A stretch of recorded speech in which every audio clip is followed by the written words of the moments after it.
Would you move to a futuristic city in the middle of the desert? Over the next 4 years, Saudi Arabia is set to spend a whopping $500 billion to build a futuristic city, 17 times bigger than London and 33 times bigger than New York City. The goal is to build an innovation hub and tourist destination to lead the world in smart city technology and clean energy. But some think it's just a cry for attention, bound to fail. Make sure you stick around to the end so you can decide whether this is a model for the future or just another master plan disaster. Why are the Saudis building Neom? Well, the economy of Saudi Arabia is primarily reliant on the oil industry. While the oil sector is the country's strength, it is also acknowledged that this reliance on oil poses a danger to the country's economic security. As a result, the government is making an effort to diversify the economy. Announced in April 2016, the Saudi Vision 2030 initiative sought to prioritize big infrastructure projects, educational opportunities, scientific research, the healthcare system, and the tourism industry. This was done to prepare the way for new sectors to emerge, with a particular emphasis on future technology. Even if the scope and aims of these projects vary, they all have one thing in common. They all feature structural investments that are intended to expand the regional economy into new sectors. Crown Prince Mohammed bin Salman, or MBS, the son of Saudi Arabia's monarch King Salman, is driving the project ahead. In spite of his official titles, the Crown Prince and Minister of Defense, MBS, is already widely considered the de facto leader of Saudi Arabia, and Vision 2030 is a key part of this strategy. The Neom project was announced by MBS at the 2017 Future Investment Initiative Conference and grew out of Vision 2030. The Kingdom of Saudi Arabia intends to spend $50 billion in public funds to build a futuristic metropolis with no automobiles, no streets, and zero net greenhouse gas emissions. Neom, or the Line, will be located in the northwestern Taubak region. If successful, it will be the world's largest high-tech business center in an area 33 times larger than New York City. According to the projections, by 2030, the project would provide 38,000 jobs and contribute 48 billion US dollars to the kingdom's GDP. The Crown Prince declared that the Line will be a safe and sustainable city, saying, "What's the point of sacrificing nature for the sake of advancement? Why should pollution be responsible for the deaths of 7 million people per year?" For this reason, a great deal of effort has been focused on the technical and environmental plans for the place with no automobiles, streets, and carbon emissions. The entire city is meant to be powered by renewable energy and administered on the basis of smart city technology. Robots and artificial intelligence are expected to play a critical role in security, logistics, home delivery, the provisions of healthcare, and the overall development of the city. Lots of countries are undertaking projects like this, but what's unique about this city? The Line is not intended to be a traditional city, but rather a linear metropolis, 3 miles wide and 150 miles long for 1 million people. According to plans, the entire project would cover a total land area of 10,200 square kilometers, connecting Jordan and Egypt via Saudi Arabia.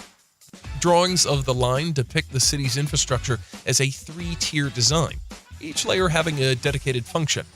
The uppermost layer, which will be above ground, will be designed as a pedestrian layer with parks, open spaces, and essential services, all within 5 minutes of walking. Below that, there will be a service layer for physical infrastructure, and it will be directly below ground level. Further below the service layer will be the Spline, an ultra-high-speed transit system responsible for connecting communities along the line. The planned transportation system should get passengers anywhere in the city in less than 20 minutes.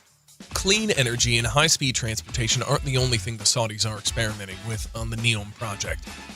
With the designation of the living laboratory, Neom has the mandate to wean Saudi Arabia off its reliance on oil and lead the nation in innovation and tourism. Confidential documents obtained by the Wall Street Journal mention plans for flying drone taxis, a Jurassic Park-style amusement park with robotic dinosaurs, and the highest density of Michelin-starred restaurants in the country. In addition, there's a proposal to allow alcohol to be served in these establishments, which is unlike the rest of the country. There's even talk of cloud seeding machines, glow-in-the-dark sand, and a large artificial moon that would illuminate the night sky, all of which, if successful, could radically alter the region's barren terrain. Do we think this will actually be successful? There is still a lot we don't know about the Line. Typical city facilities such as schools, hospitals, and gardens will be carefully planned in line of the people's predicted preference for access to high-quality education, healthcare, and leisure opportunities. In addition, the city is expected to be a premier tourist destination due to its high standard of living and temperate weather.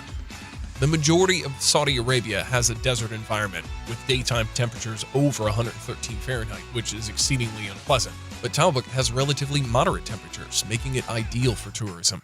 The Saudi government is also attempting to allay any concerns about the governance model that would be implemented under the line. The entire Neom territory will be a free trade zone with its own tax structure and judicial system that will operate independently of the rest of the Saudi system. But what about the innovative line design? While the city's emphasis on green technologies is intended to ensure a symbolic relationship with the environment, the city's layout literally cuts through the landscape, forcing its way through the mountainous terrain and leaving the coastline largely inaccessible. And although the line design is interesting and would provide an incredible sight from space, it's not been explained how the pattern actually improves sustainability and results in faster transit times. Lastly, the issue of whether or not this arrangement will allow for efficient operation and establishment of a thriving metropolitan area still remains unanswered. But who knows? Maybe the line was never meant to provide the world with answers for sustainability and congestion. Some think it was built to accomplish a different purpose, namely, to attract attention. Regardless of the motivation in these unanswered questions, this project is still well underway. In April 2021, an agreement was signed with US-based Hyzon Motors to develop a plant to build up to 10,000 hydrogen fuel cell-powered commercial vehicles per year. As of June 2021, Hanmi Global, a South Korean project and construction management firm, will be overseeing many of the project's designs, structures, and execution functions for the line. Companies from around the world have been invited to bid on the construction of the tunnels to build the spline. And Oracle was announced as the first tenant to occupy Neom's data center, providing high-speed connectivity to all visitors and residents. The city is expected to welcome its first residents in 2024.